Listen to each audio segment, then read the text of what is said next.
Republicans in the U.S. House and U.S. Senate, the DOJ, and the White House are all investigating former President Biden's cognitive decline in office.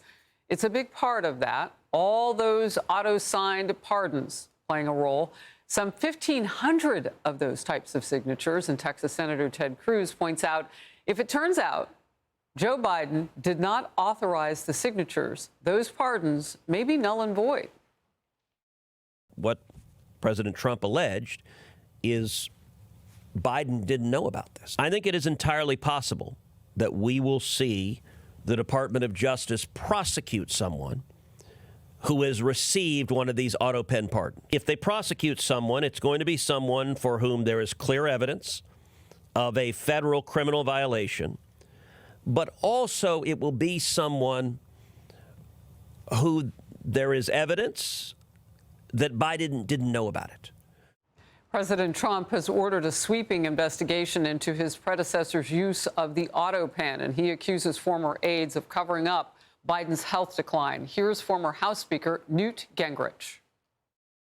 By the time we learn all of it, it'll be the biggest scandal in American history.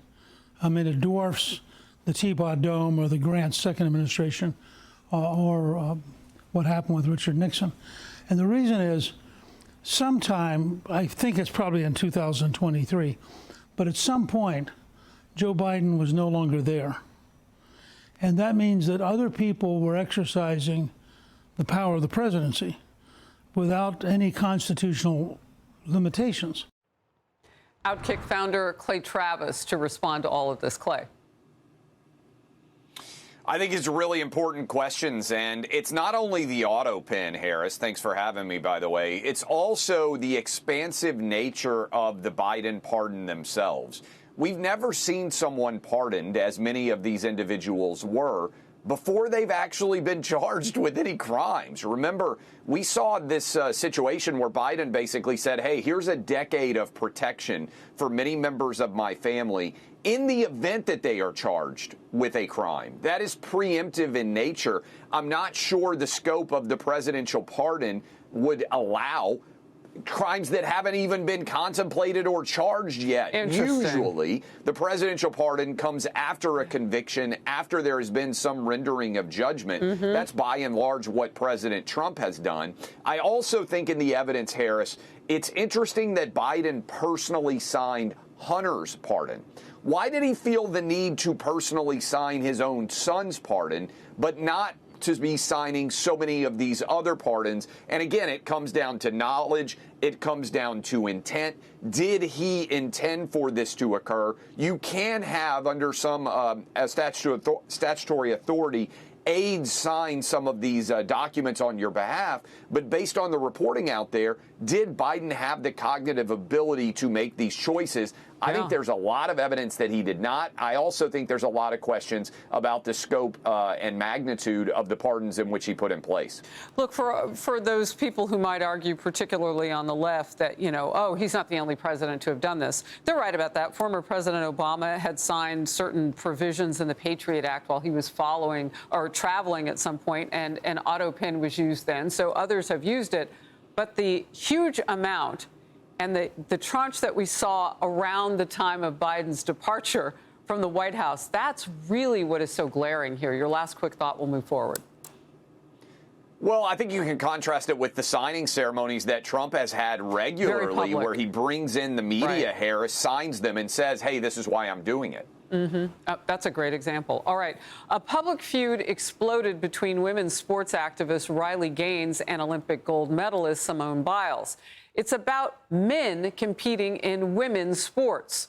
On Friday, Gaines posted this reaction to a biological male on the winning team of the Minnesota State Girls Softball Championship. Here's what she wrote. Comments off, LOL, to be expected when your star player is a boy. Biles then attacked Gaines, calling her a sore loser and a bully. Biles also wrote, no one in sports is safe with you around. Here's Riley Gaines just yesterday. I was like overwhelmed with excitement. Like, this is someone I've looked up to. She's a role model for me. Like, was so excited about this until I clicked on the notification. This was the real Simone Biles. this isn't a polarizing issue if you can remove yourself from the opinions of the elite, the people who are on the private jets. If you can remove yourself from the opinions of Hollywood or elected representation, like this truthfully is not a polarizing, divisive issue. It's a unifying issue. One opinion headline: Simone Biles' attack on Riley Gaines shows the hypocrisy of liberals' supposed to be kind movement. Another asks, why doesn't Simone Biles start competing against men in gymnastics? Clay. She would have 0 gold medals if men were allowed to compete in the Olympics, because they would be better at all of the gymnastics routines that she does. Yeah, and in fact, in a back and forth, Gaines also called out a 2017 tweet from Biles. At the time, Biles posted, That's good right. thing guys don't compete against girls or he'd take all the gold medals, just what you were talking about. And Gaines wrote, oops, don't you hate it when your past self completely undermines your current nonsensical argument, Clay? Look, I think that Simone Biles lit her legacy on fire. I think this is also particularly awful because she's basically lifting the ladder for all of the young girls who are gymnasts and look up to Simone Biles, much like Megan Rapinoe did when they retire and then say in retirement, oh, I'm fine with men being able to compete in women's sports, whether it's in soccer, whether it's in gymnastics. And remember, Simone Biles, I know you're a big NFL fan, Harris, her husband plays safety for the Chicago Bears. I tagged her and him, and I asked Simone, do you think that your husband should be able to play on the U.S. women's flag football team in 2028 in Los Angeles? Wow. Certainly he doesn't think that. I can't imagine that she does either. Did you get an answer back? But this is evidence of how absurd. No, she's shut up ever since she got lit up. And I will say this, Harris, this is a sign that Democrats, Republicans, independents, it doesn't really matter on your politics. The Democrat Party's out of touch. If you're a sports fan, this is a 95-5 issue, I really believe.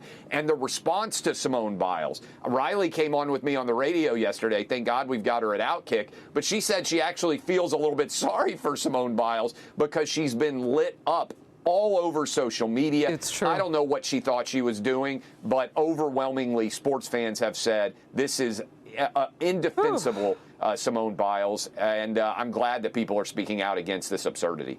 I'm glad you were with us on the Faulkner Focus. Thank you, Clay. Outnumbered is next.